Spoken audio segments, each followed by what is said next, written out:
Assalomu alaykum aziz kitobxonlar.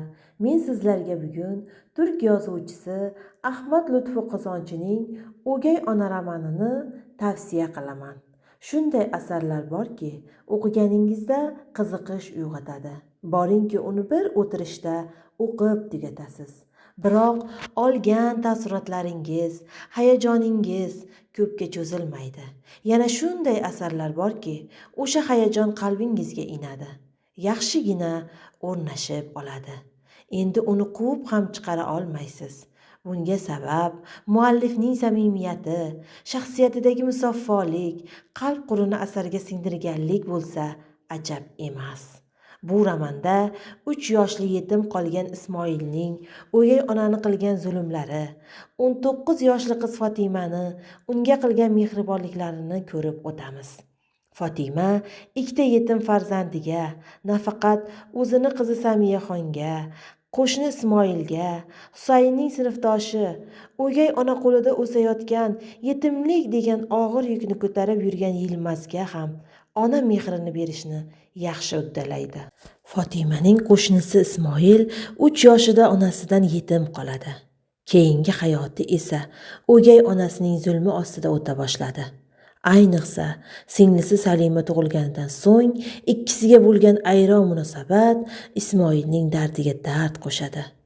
Hali murg'ak bolaning ushbu yoshida ko'rgan azoblariga hammamiz achinamiz.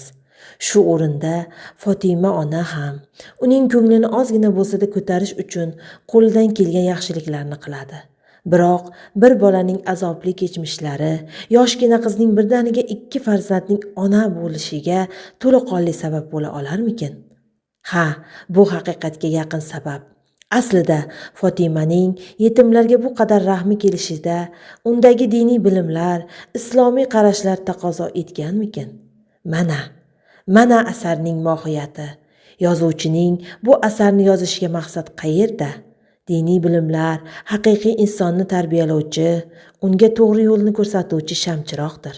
Fotima deyarli barchaning qarshiligiga qaramay Odilbekka turmushga chiqadi va uning 2 yetim bolasini bag'riga oladi. Odilbekning qolaversa, o'quvchilarning ham haqiqiy ona, inson, o'gay ona, uning soyasi kabi qarashlarini o'zgartiradi. Uni chekishdan qaytaradi. Bu yo'ldan qaytishiga birgina so'z sabab bo'ladi. Yuqorida aytilgan fikrning isboti uchun shu bir so'zning ozgina kifoya qiladigan insonni qanday qilib Fotimaga munosib emas deyish mumkin? Ayoli ham unga munosib albatta. Fotima yetim bolalarni o'z onalarini unutishlarini ham istamaydi. Kechalari u ayol haqqiga duo qilar, erini ham bunga undar. Kun kelib farzandlarini ham shunga o'rgatadi. Fotima o'zi ham bir qizlik bo'ladi, lekin hech qachon o'z qizi va 2 yetimiga nisbatan ayron munosabatda bo'lmaydi. Barchasini birdek ko'radi.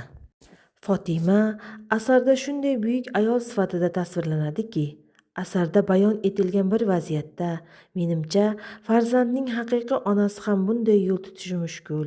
2 yetim farzandning onasiga aylangan Fotima o'zi ham qiz farzandli bo'ladi.